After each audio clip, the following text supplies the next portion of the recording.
Hi, hope you're all doing well. Today I'm going to be taking a look at Stonehenge. When I first started looking at this, what I wanted to do was prove to you why Stonehenge was built. But the more I looked into it, the more I realised it's just been messed about with so much over the years that you can't really tell anything. Stones have been moved, the whole meaning of the site has been lost, and it is just a mess.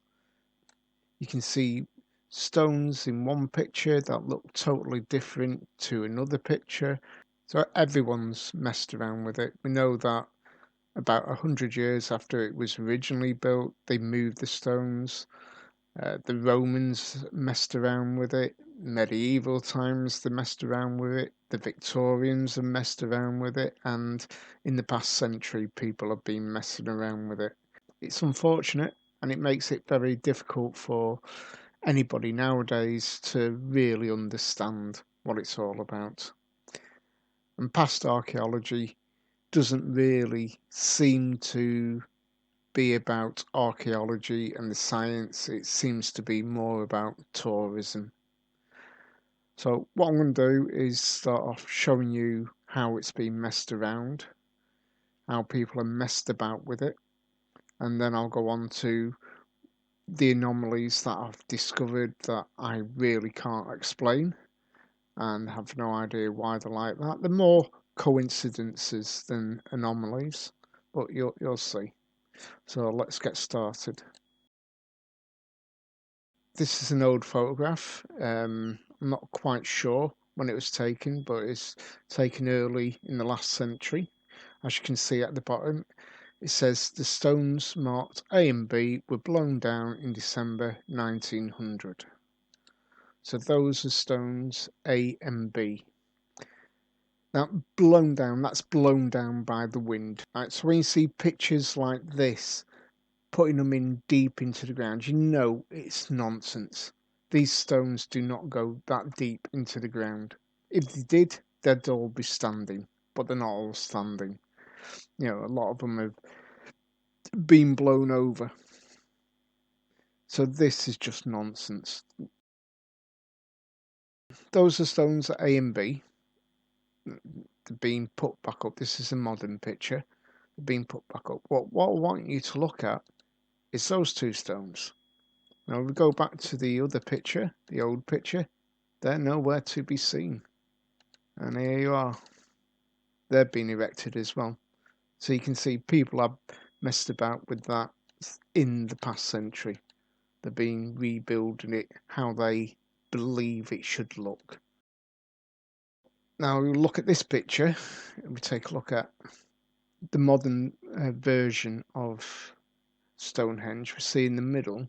And what I want to look at is these two stones, which appear to be opposite each other, and they're both leaning in towards the centre. There's that one on the ground, which we can see is still on the ground in the modern times. And also this one, that's been straightened now, as you can see in this picture. It's no longer leaning over. So what I'm wondering is it really a U shape? The centre of Stonehenge, is it really a horseshoe shape, or should there be two stones in the middle? Should these two be connected? The ones that are leaning towards the middle. Again, don't know. It could be just a really bad picture. But here's another picture, and you can see these two stones are opposite. Here's a photograph, early, I think it's late 1800s, and you can just see them both opposite.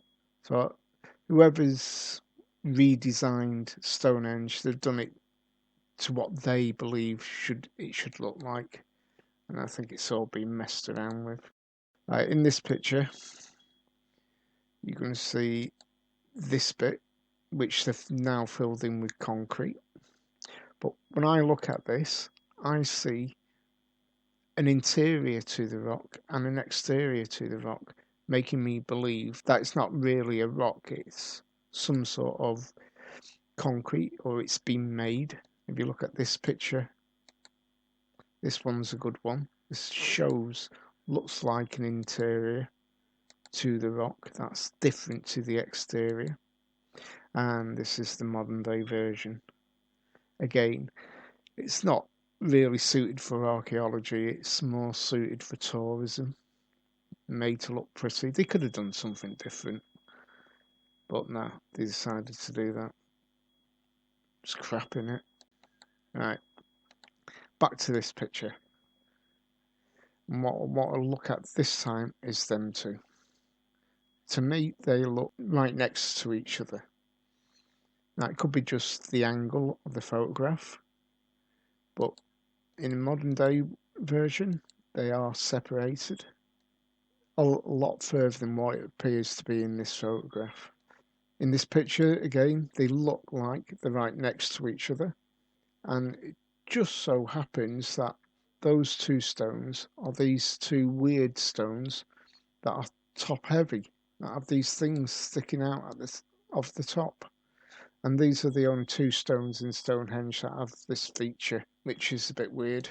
Well, can I explain it? No, I can't. Right, now this picture, the reconstructing I think it's in the 1950s, 58, I think. What I draw your attention to is this. This is how they're meant to be built. They've got these nodules on them and a hole. You can see on some of them that these nobule things and the holes, they really do exist. But in the reconstruction, if you look there, they look like they're using blue tack or something to hold them on. Like those Pritt sticks that you stick pictures up on the wall with. So I don't know where the nobules have gone, but that all looks a bit weird. Like, does it really go there? I don't know. And this picture, what I want you to look at is this massive ditch here. This is no longer there. It's all flat. So I don't know why I've done that, because it does appear like there's something under the ground there and there. And that's all covered up now. No idea what that is. So you can see it's been messed around with so much over the years. And this picture, I'm going to highlight what I believe is very strange erosion here. It's, to me, that is far too square to be natural erosion. Take a closer look.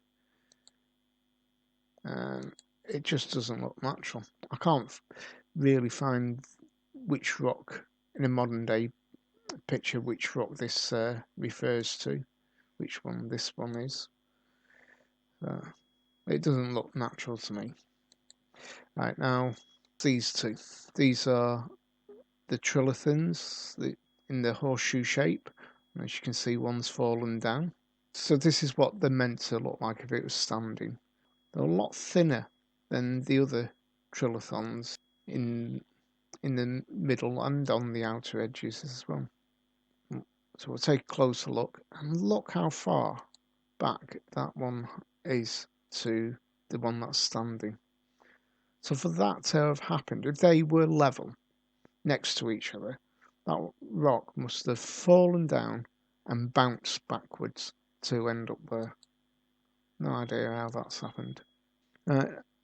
Now look at the ground again. This is just how much the people have messed around with it. And here it's grass in this picture. Mick Jagger and the Rolling Stones, I think. It's gravelly sand. Don't know why that is. Don't know why they've changed things like that. This guy, now this is probably just a perspective of the photograph, but either Stonehenge was a lot smaller back in the day, or that guy is a giant. But I'm sure it's just the perspective of the photograph. Right, so if you do believe that these are just solid stones that they've dug up chiselled into shape and then put into the ground into a circle, then there are things you have to explain. Obviously, the erosion, there are shapes in it that look weird, but it could be just your mind playing tricks. But there are things like this you need to explain. This is actually embedded into the rock, and that isn't natural. So if you think these are solid rock, then what is that? That's how Stonehenge has been messed around with over the years. And what I'll look at first of all is the digs around Stonehenge. And what we're looking at here, these are all close by. And what we're looking at here are different levels. So you've got modern times there, you've got probably medieval times, then Roman times, then the Bronze Age, and then finally the Stone Age, or the time when Stonehenge was built. So anything you find here is probably related to the same people who built Stonehenge. That's the idea. What I want you to notice on this is how deep these pits go to get to the Stone Age. They're about 1.5 to 2 meters deep. But when we get to Stonehenge, you just have to take off the first layer. Don't have to dig very deep at all. That's Stonehenge. Now that's odd in itself, but it's not what I want to highlight. What I want to highlight is this line that goes right round Stonehenge. And again, this is about 1.5 meters to 2 meters in height, the same as the dig sites. And it coincidentally is the same height as the bluestones, which are the smaller stones in the centre of Stonehenge. And it's in the old pictures as well. Pretty much see it in virtually every picture. But what's weird about it is the erosion below and above the line on every single rock that I've looked at anyway. The erosion is different.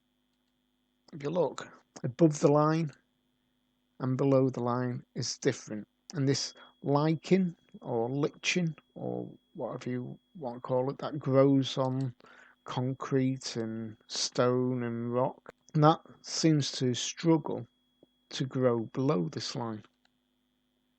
Now, every rock is below the line, above the line is different. Even the heel stone, which is outside the actual Stonehenge circle, that seems to have the line as well.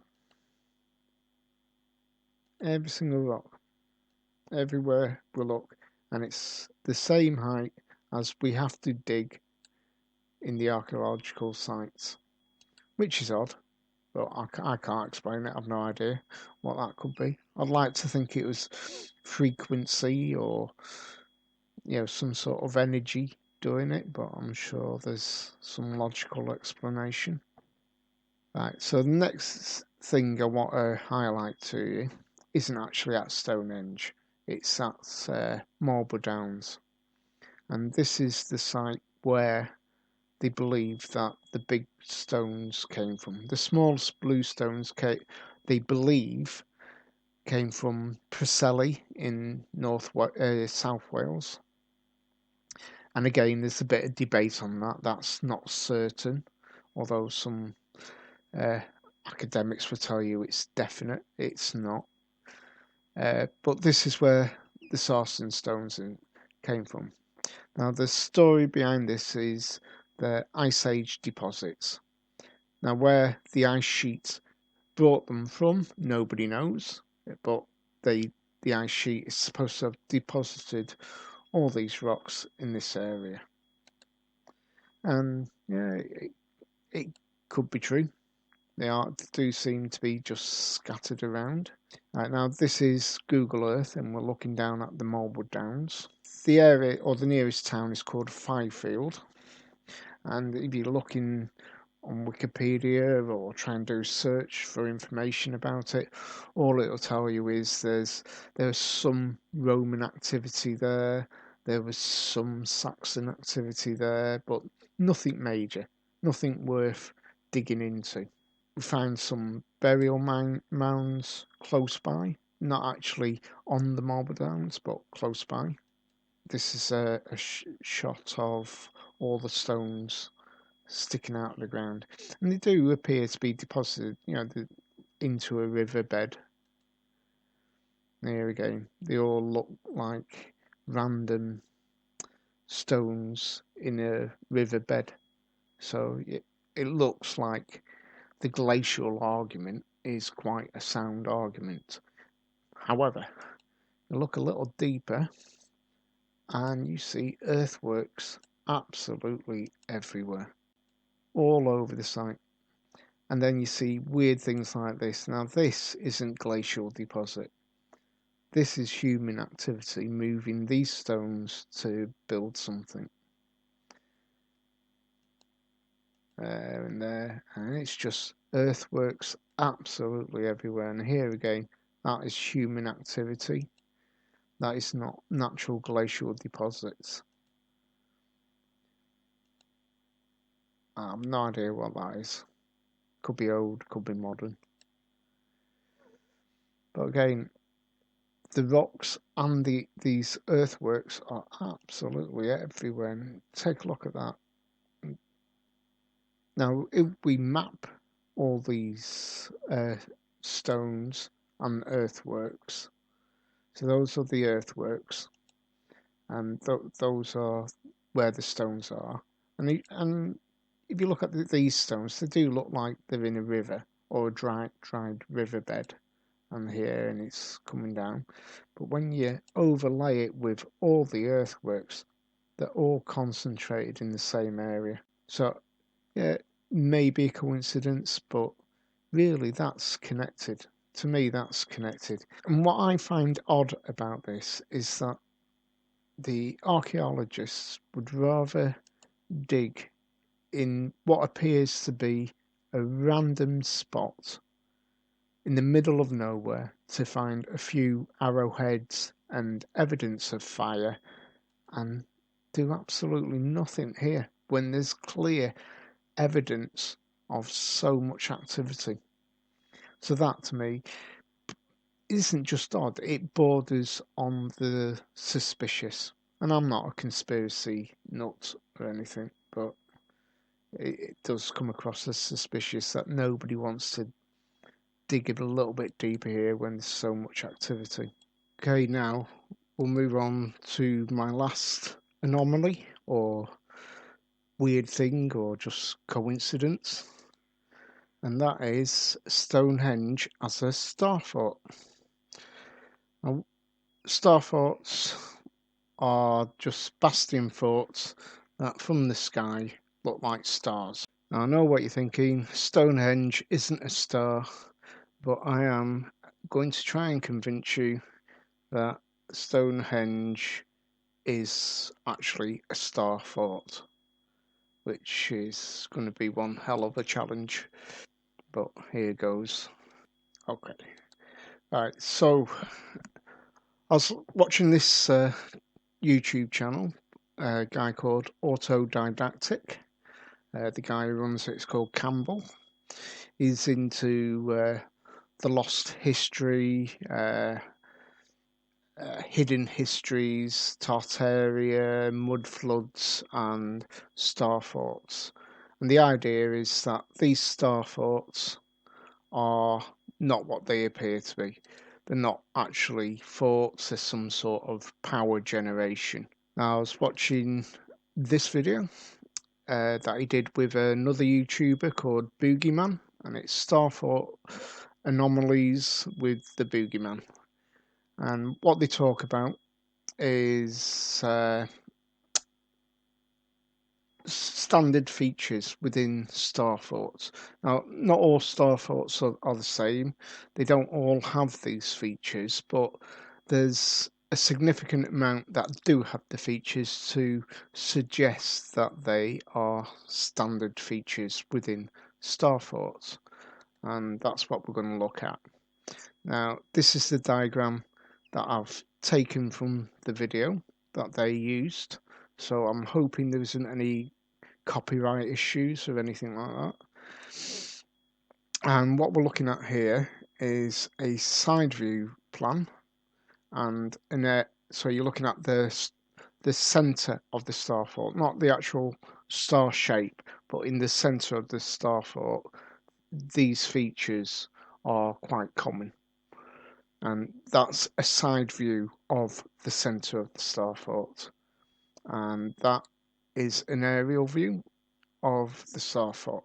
And already you can see a resemblance to Stonehenge there.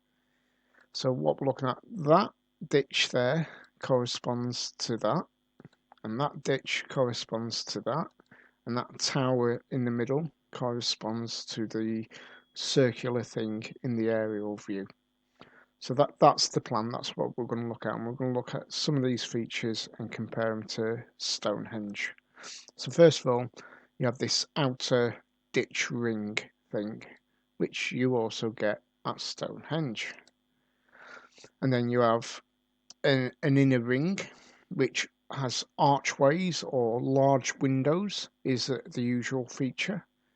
And again, Stonehenge has this ring as well. Now, obviously, it's not archways or windows, but it's similar. It's a similar sort of design. And then in the center, you have a tower which is taller than the rest of the features. And at Stonehenge, we have this inner thing where the trilithons are, and they're all taller than the outer ring.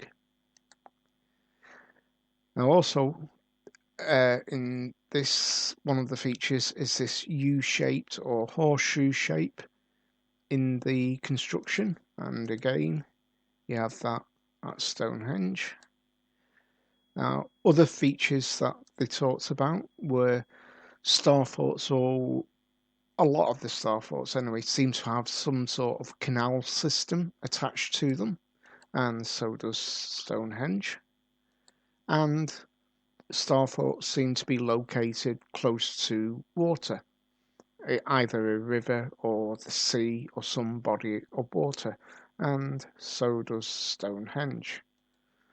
So the question I'm asking is, how many coincidences does it take to stop it being a coincidence? So all those features within our forts are here at Stonehenge.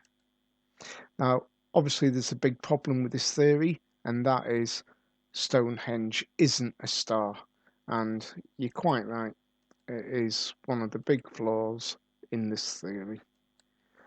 Anyway, that's all I've got, so I hope you enjoyed the video. Like, subscribe and all that sort of stuff, and until next time, take care of yourself.